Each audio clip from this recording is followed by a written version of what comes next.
Have you ever relied on a promise that wasn't a formal contract?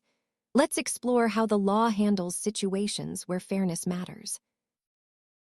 The word estoppel, essentially, means being stopped or prevented from going back on your word.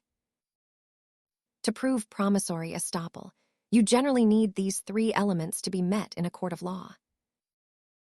This legal principle acts as a safety net when a formal contract is missing, but someone still suffers harm.